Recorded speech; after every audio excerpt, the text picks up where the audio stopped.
Most Because we have said for a particular period of time, so it doesn't have to be that when that time comes, that's married.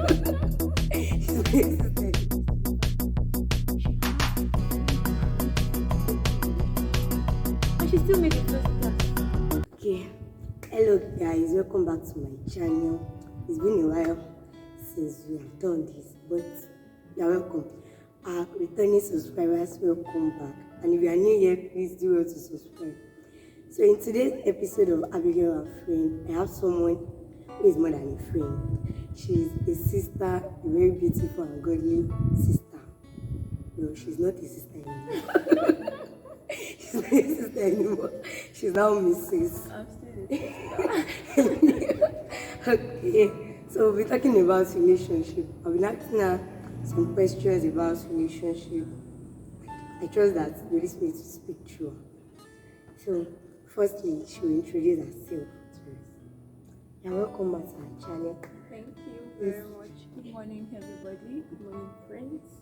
My name is Olajuni Omomi Obishola. What else do you want to know? Anything you want to share with us? Well, nothing much. Probably we should just leave it at that, so to say. Okay. I would like to add this that she sings, she's a, what would I call it? Minstrel. By the grace of God. Yes. And her voice is very sonorous. By the grace of God. So, without further ado, we are going to jump into the video right now. The first question is, what is the main purpose of relationship? I mean relationship before marriage. Why do we need to get into the relationship and, let's say, spend some time with the person before you now get married to the person?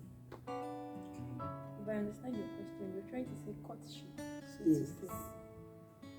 Yes, okay. Let's start from, if you look at the dictionary meaning of courtship, I think it is, or probably from the layman understanding of what courtship is, it is a period of time when a man and a woman who has marriage in view, because in the Christian kind of setting, there are some words that we have to be careful to use, because these are the words that pertain to the children of God.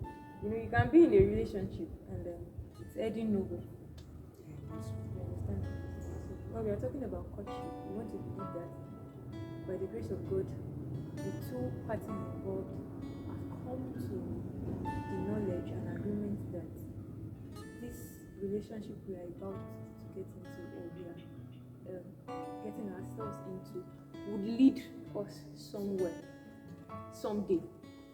So the essence of the courtship period, like I was explaining, is a time that the man and the woman needs to get to know each other very well, also discuss the purposes, the visions of the marriage you are having in view. So it's a period of time that you get to know each other very well. What are your ideas about marriage? What kind of marriage do you want?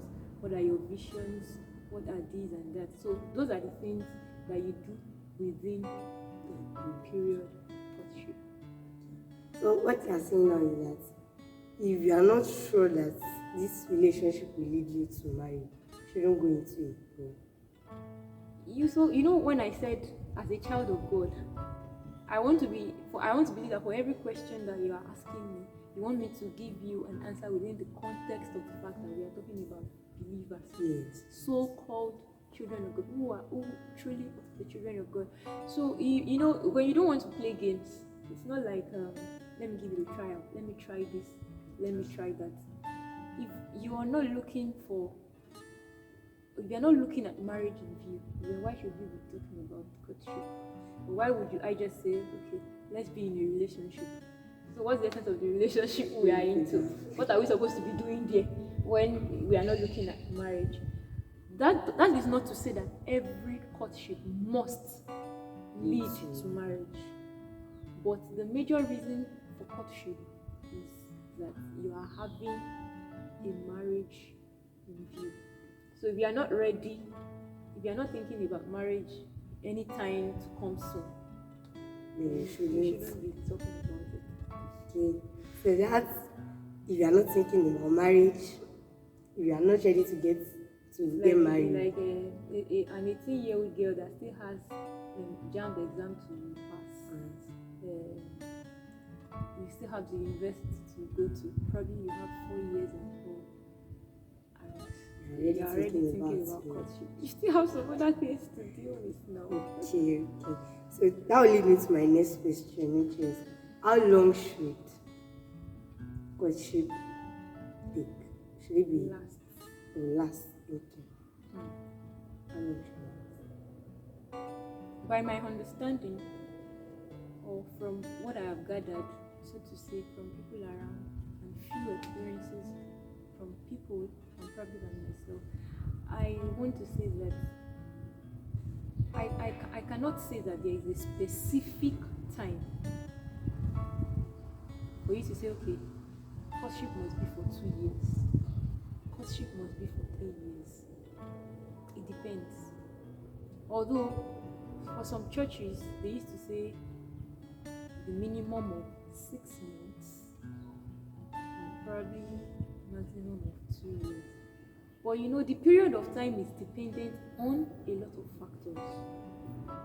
Period of time is dependent on a lot of factors. If you would allow me to cite myself as an example, my courtship took a while. In fact, that sometimes when I remember how long it took, I want to say that, wow, was it this long? Wow. Although, while I was getting into courtship, I knew I still had some things ahead of me. Even though, as at the time I was getting to it, I knew it was an appropriate time for me to. But I still had some things I wanted to do ahead of me. So, those were the things I came into agreement with my partner, and we knew that we were looking at a particular period of time, that if God would allow us by this so time, then we should be looking at getting married. But things, as things was unfolding, it took longer time than we expected. So, you know, because we have said this is for a particular period of time, so it doesn't have to be that when that time comes, marriage has to happen. Of which there are some people that they are own. I know people that had courtship for 6 months. And they are fine. They are having a very good marriage. But the thing is, the time to get to know each other is very important.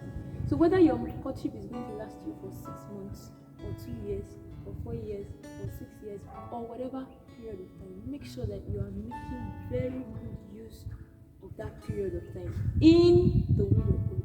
It's not a time to and well, another reason why people say that courtship shouldn't take too long is because so that you won't be giving space for the devil to start suggesting, you know, when a relationship is beginning to take too long, being that we are humans, chemistry and all, a lot of things begin to set in.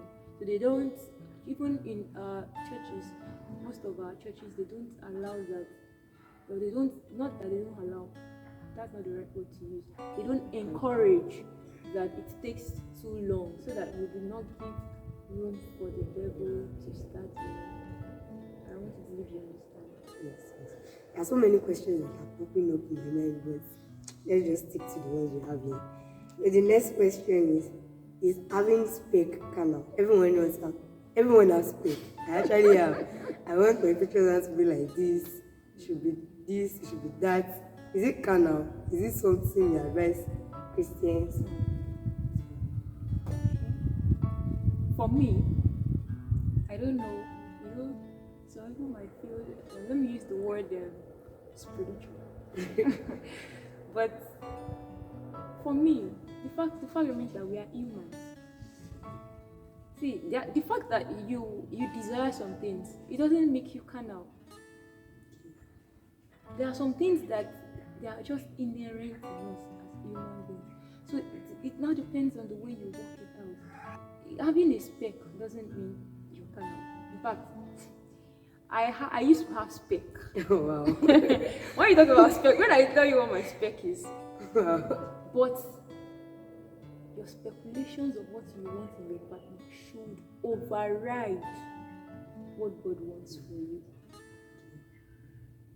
You know, in our Christian setting, we like to, especially when it comes to marriage, we like to use the term, the will of God, the will of God. So I want to also use that term, the will of God. So you know, the Bible says the ways of God are not the ways of men. Many a times he uses the foolish things of the world even to confide and to confuse the wise. So no, that is not to say that the will of God will not always align with your will. It doesn't always. There are some people that, in fact, the will of God for them fits into the perfect example of what they want. But many a times, the will of God is not always our will. And it's not as if, let me talk from experience. One thing I've come to learn is that it's not as if the will of God is always wicked, or God is always wicked to bring something that is against your will. But you know, because now where your question will come in is that it is not carnal, but it is not so, it's not something you should hold so dear. Because from my experience, I will say to you that it affected me a lot. I used to be this kind of lady that I had some speculations such that I had now clouded my head. If it's not this, it's a no. So when God was bringing what was not, well, some of it was looking like it, but funny enough, it was the physical ones that I was now. So when he was bringing something, I didn't even want to listen. I didn't even want to give it a thought. Such that even when God was speaking, I became insensitive because of the idol I had created in my heart. So the lesson I would like people to learn, so to say, or the advice I would give to people that are younger is that it's good to have spec. Come on. You know the kind of colors you like. When you want to go to the market, you want to buy a clothes, you know what you want. Somebody cannot just give you any wish-wash kind of clothes and you would expect me to just wear anything. Everybody has tastes. So the fact that you have tastes or you have spec, it doesn't make you carnal. You are not carnal. It just shows you that you are a typical human being. So the thing is, for me, and from what I've come to learn, when God is bringing something to you, sometimes the physical appearance might not look like it's matching into what you want. But when you dig into it, you know that God has wrapped gold into it. So is that not telling you that the will of God is always perfect? But sometimes, you know they used to say that raw gold, when you bring out raw gold, what is it covered with? When you see gold raw, it's not something you want to say, I must have it. But by the time it has been refined, it's something everybody wants to have. So I think I've been able to. So having a spec, and for me, in fact, that the fact that you don't want to have spec or you are being spiritual does not mean you should now. The camera allows me to say this. It has to be cute, godly, and It has to be cute. Tongue lashing, not just tongue lashing. The kind of man you can say, God, I am blessed. Wow. See what you've done for me. So, Wow. Thank you very much. Thank you. I hope we are learning lots because we are gaining lots from everything. So, thank you so much. So, to the next question is, what age is appropriate for a Christian to get into a relationship?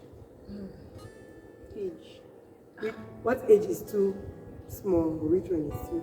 Or you are getting too old, or you are too small to get into a relationship? Okay. Well, I don't know about that one. I don't know about that because I've not seen anywhere where there are specific age speculations. But from my understanding, the Bible says there is time for everything. And and God makes things beautiful in His own time. Another thing I would like to say, which will form the basis of our answer to this question, is that the way God works with every one of us is different. On the timetable of God, your age, the time allocated for you, might be different from mine. But most importantly, for a lady that wants to get into a relationship, you will not be getting into a relationship when you still have to focus on academics. Although at a stage in your academics, you would have gotten to a particular stage such that you are emotionally matured, biologically matured, you are matured in all facets, such that you can balance academics with. Because I must tell you that getting into a relationship has a way it affects your emotions. No matter how spiritual you say you are, it's a matter of the heart. It's a matter of the heart. So when you're talking about matters of the heart, there's this way it affects you. So if you know that you are not a person that can handle relationship and academics, with your academics not being affected, I would advise that face academics first. Then when you are done, well, that is not to say that is on the physical, from the physical point of view. If you are a child of God and you have a good relationship with God, then you should know what God is saying concerning your life pattern, depending on your level of growth. You know, for me, in fact, thank God for you people that you're kind of understanding. You know, sometimes when I look at you people, I'm happy that at least the kind of understanding people have at your age. Although for me, I want to appreciate God for the way He has worked with my life. But the thing is that even though you might not have a full grasp of some of the things God wants to do with you, or you might not have a full grasp of what God is saying at a particular time, but if you are sensitive to the leading of the Holy Spirit, you should know that at this time, probably this is what God is wanting me to. There are people that they are old enough, and everybody is wondering, what is wrong with brother Lagbaja? What is wrong with sister Lagbaja? But probably God is telling them, son, it's not your time. I know of a particular sister when I was in the church. She was one of the people that helped me while I was having issues then with relationship. Not like I was having issues, but you know, a lot of things used to happen there. I have a lot of brother relationships. You know this. So these were some of the people that God helped me to, at least God used to mentor me, to put you in place and all of those things. She was a very young lady. She got into a relationship at 19 years because she got into the university very, very early. In fact, in her very early years of the school, she got into a relationship to a very senior friend, a very senior colleague in the fellowship. And I can attest to the fact that she had a very great godly relationship. And she still made a first class in her department. And she got married almost immediately after she finished school at 23. Whereas there were people that even at 300 level, they got into a relationship. They were struggling. GP started them. GP in Joe. Orchestrosy. In fact, so that's to tell you that what works for A. So the two principal things is, as a child of God, know what God is doing with you at time. Let's always be sensitive to the move of God. God, what are you saying about my relationship? Is it time? Do I still have to hold on?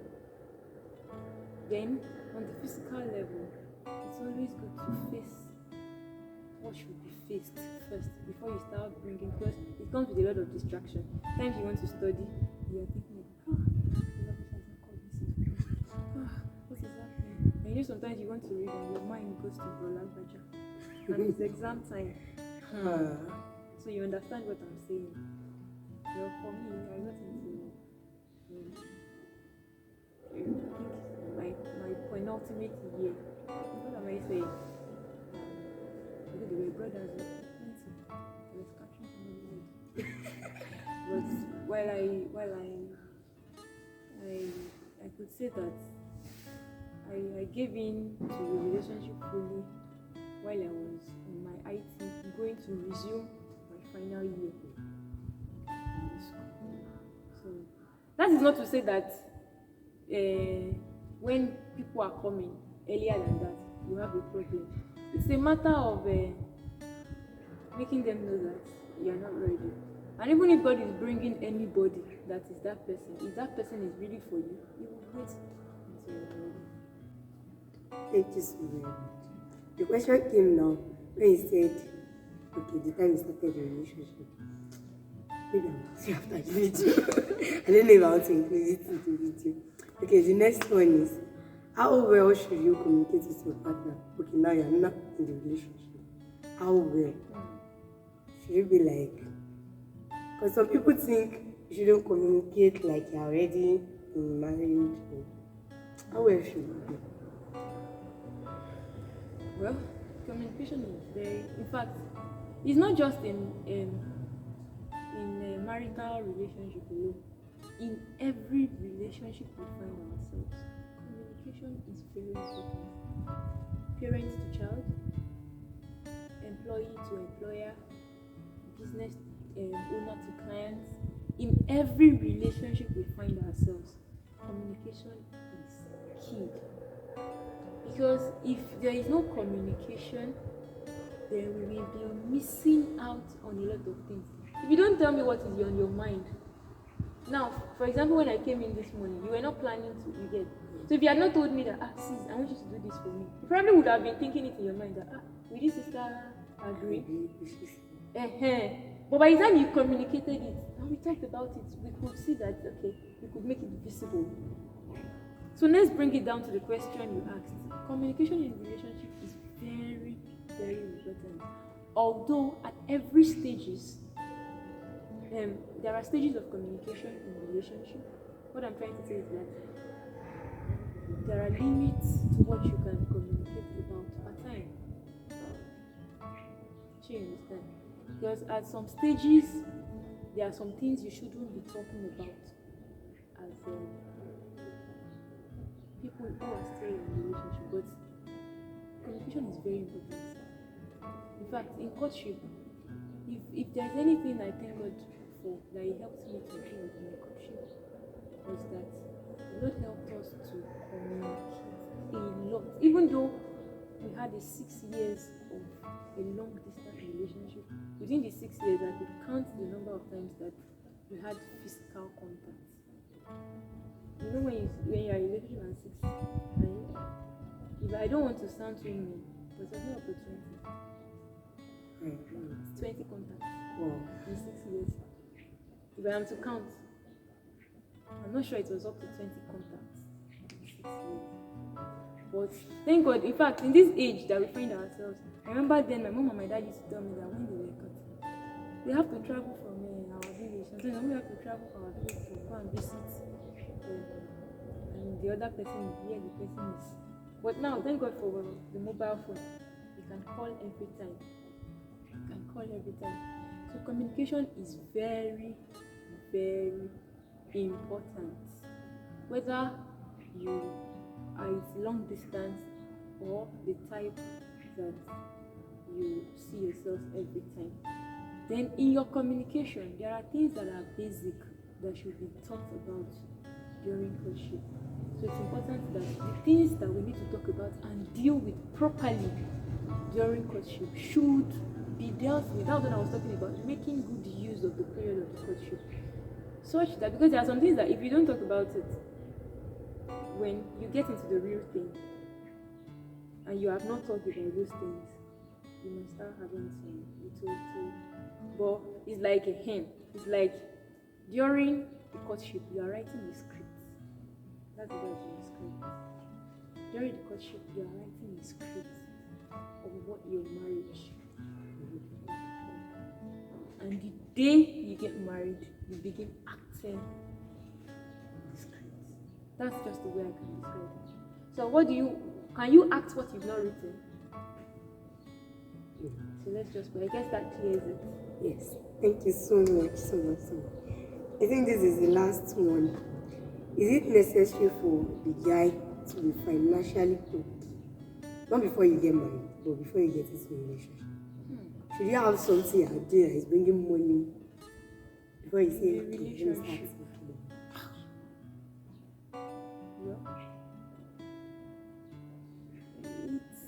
It's not marriage. You know, marriage comes with a lot of responsibilities, but it's not marriage yet. At least it will be really bad if, as a man or a lady, you are in a relationship with a person, and when you have to, there are times that we just want to show some little love to each other, probably buy you something little. That is not to say that, because like I told you in the beginning, that I want to believe we are talking in the context of people that are children of God. Yes. Relationship is not a time for you to be calling and be saying, send me, I need 10,000 naira. Be your daddy. So I'm not saying you should not give your partner things. That is not a basis for you to be stingy. Do you understand what I'm saying? But for a lady, it is not a time for him to come and start taking responsibility over you. As long as you are still under your father. Until you are married to him, you have not become his 100% responsibility. That is not to say he can't do you favors. In fact, it will be really bad if you are in a relationship with your sister and the sister cannot say, this is what you have done for me before in my life. It will be bad. In fact, it's a bad signal. I hope I have not seen this in the camera. So, but it is not a factor. Let me tell you, because it's not yet marriage. It's not yet married, but at least you must be able to have money to buy airtime to call. Constant communication. I know the way we sisters are. They have not called me. And I'm looking at the time. 12 o'clock. Bro has not called. What happened? You must be able to have money to keep the relationship running. Like, what I mean, like keep the relationship running is probably you get airtime to communicate once in a while. Not once in a while, always. I was going to say once in a while, probably when you have to meet somewhere. At least you want to meet somewhere to sit down. You can't be bringing a sister. And you now bring a chair and you talk for 2 hours. You cannot even buy table water. That's really bad. So, those little things, at least probably when you have to move from a place to you can't be moving from a place to a place. That is not to say that those things, it must be the man that must do it, because we've come to, I think one of the things that are affecting relationships and marriages is that we have some ideas that are already glued to our head, such that, so when things is not working exactly that way, we begin to see that there is a problem. But it's not marriage yet. So, but that is not to say you should be a lazy person. And because you are in a relationship, not that you want to waste that time. So the period of the relationship, during those times, you should also be trying to make yourself financially stable, so to say. But that is not a prerequisite for a relationship, but it is a prerequisite for marriage. Actually, asked the question because I have a friend, and I was saying one day that until he's financially okay, cannot even think about relationship. I was sure that, okay, is this what? Well, that's the idea some guys have. That's the idea some guys have. So, if that is what works for them, fine. Well, because I think one of the things, reasons why most of them think about it is that because they used to say women like Yeah. so when they feel that when they are with you, at least you have to meet up with demands. So that was why I said from the onset that being in a relationship does not mean you have to place all your burdens or you turn yourself into a liability. He's not your husband. Until you're married to him, that's when you become his sole responsibility. Not to say there are things that he shouldn't be able to do for you as favors, your love as friend, but you don't begin to see yourself as his responsibility. That is the way I feel it should be. Thank you. So that's the end. Thank you so much. I've gained a lot of things from it. Probably I'll take note of each point and put them on the screen for people. And thank you so much for honoring the invitation. Although it was impromptu, but she still. Thank you so much. You're always welcome. So I mentioned earlier that she's a minstrel. She will sing for us. What is her beautiful voice? Angelic one. Would you make a choice of the song or I just do any song? Let it be a slow song, Sha. I love it when you sing. Okay. Let's just take this. So, we are still in the season on the funeral of Jesus' resurrection. So let's just sing. Is the reason we live. You are the reason I live.